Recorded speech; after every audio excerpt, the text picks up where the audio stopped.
Assalamualaikum warahmatullahi wabarakatuh. My name is Aljamir Abu Bakar.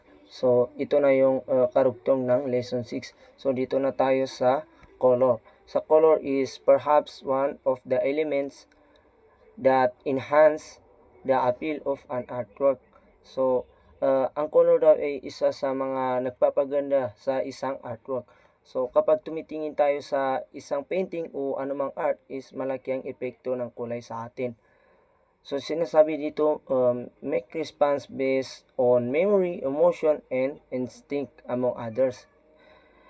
So, of light as it is reflect of the object. So, ang kulay daw ay hindi talaga bahagi ng isang bagay mismo. So, nagiging possible lang ito dahil sa liwanag. So, sinasabi dito is, nagsimula ang pag-aaral tungkol sa kulay kay Sir Isaac Newton noong 1666. So, dito na tayo sa figure 58. The color will correspond to the first property of a color, hue.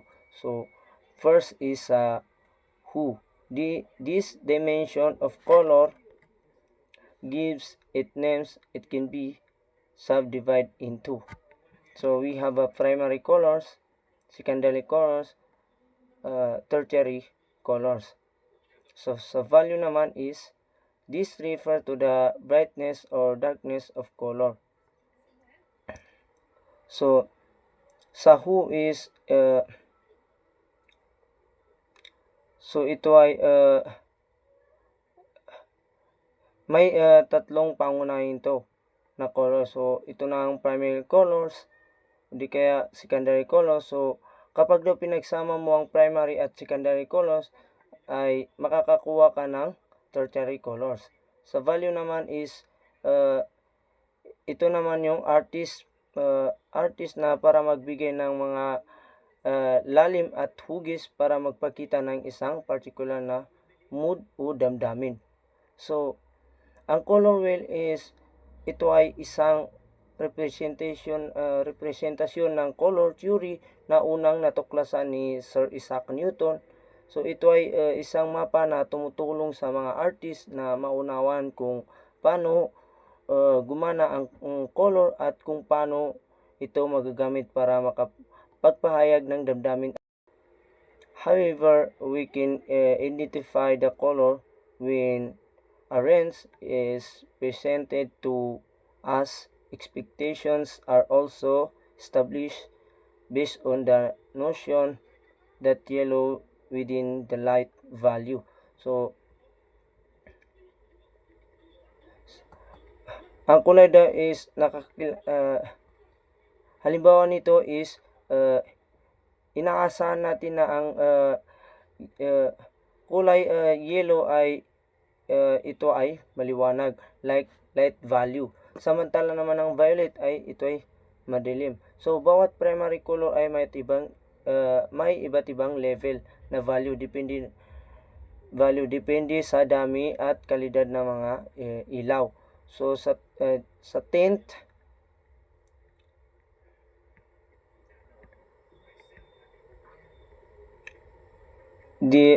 this lighter color than the normal value.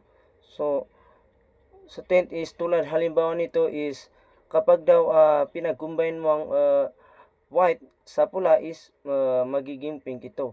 Sa shade naman is halimbawa nito is kapag pinag-combine mo ang black at saka pula is magiging maroon ito. So, intensity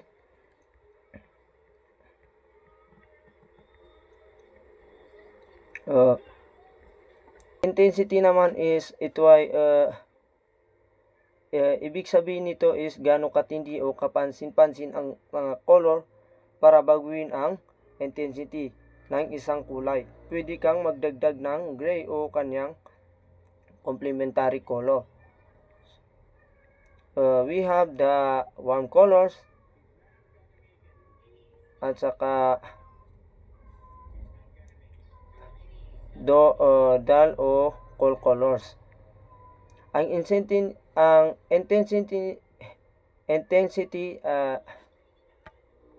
Ang intensity ng kulay is kailangan ding isaalang-alang. Ang color harmonies sa interior design, madalas pinag-uusapan ng color sa para makapili ng kulay ng pintura o dekorasyon. Mahalaga rin ang colors harmony sa ibang arts forms. So, dito na tayo sa monochromatic harmonies. So, monochromatic harmonies is ito na yung gumagamit ng iba't ibang variation ng isang hue. So, halimbawa na lang nito is ito ng Houses of Parliament ni Claude Monet ay gumagamit ng ibang-ibang shade at tint ng isang kulay. So, makikita natin dito sa picture na to, sa drawing na to is ito ay bahagi ng isang serye ng mga pinta na ginawa ni Monet ng House of Parliament sa London. So, ipinita niya ito niya ang parehong tanawin sa iba't ibang oras ng araw at sa iba't ibang kondisyon ng panahon para makuha ang nagbabagong epekto ng liwanag at atmosphere. Si Monet ay isang mahalagang tao sa kilusang impressionista. Ang pintang ito ay nagpapakita ng impressionismo sa pamamagitan ng pagtutok nito sa pagkuha ng panandaliang sandali at pansariling impresyon ng isang eksena sa halip na isang detalyadong representasyon. Si Monet ay ilang beses na bumisita sa London sa pamamagitan ng 1899 at 1901. So sa figure 60 is makikita natin dito ay sinasabi dito ay the altar piece featuring Saint Anthony Abbot and Saint Rhodes. So ito ay isang altar piece na pinamagatang 3 cent. So sinasabi dito is nakikita dito ay sina Saint Anthony Abbot at si Saint Rhodes, kasama rin nila si Saint Lassie. Ang patron saint ng mga bulag ay kanyang damit na pula at green ay isang magandang halimbawa ng complementary harmonies. So, ang painting na ito ay nagpapakita ng tatlong santo na pinapakita ng mga tao. Si Saint Rhodes ay kilala bilang protector laban sa sakit. So, si Saint Anthony Abbot naman ay patron ng mga hayop at protector laban sa mga sakit sa balat. At si Saint Lassie naman ay patron ng mga bulag. So, ang pagpipaint na ito ay maaaring inaatasan ng isang simbahan o isang individual na deboto bilang isang paraan na nagpapakita sa kanilang pananampalataya at paghingi ng protection mula sa mga santo. Dito na tayo sa figure 61 na Edgar Degas before the race 1882 and 1884. So sa madaling salita ay ang color ay isang powerful tool na pwedeng gamitin ng mga artist para makapagpahayag ng iba't ibang damdamin at idea. Hindi lang ito basta kulay kundi isang paraan para makipag-usap sa mga manonood. So ang painting na ito ay nagpapahiwatig na pinamagatang before the race.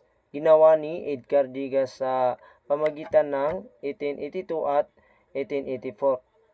So ang painting na ito ay makikita natin ng mga kabayo na naghahanda para sa isang karera. Ipinapakita ang painting ang excitement bago magsimula ang karera. Si Edgar Degas ay kilala siya sa kanyang mga painting ng mga mananayaw at mga kabayo. So interesado siya sa pagpapakita ng movement at emosyon. Ginamit ni Degas ang kanyang talento para ipakita ang excitement bago magsimula ang karera, ipinakita niya ang mga kabayo na naghahanda. Ang painting na ito ay isang magandang halimbawa na kung paano makapagpahayag ng damdamin at idea sa pamamagitan ng art. So, dito na tayo sa figure 62. So, sa madaling salita is ito ay painting na pinamagatan ng Die Scheme na ginawa ni Edvard Munch noong 1893. So, sa painting is ang painting na ito is makikita mo dito ang isang tao na nakatayo sa isang tulay na may hawak ng kanyang mga kamay sa kanyang muka. Siya ay sumisigaw.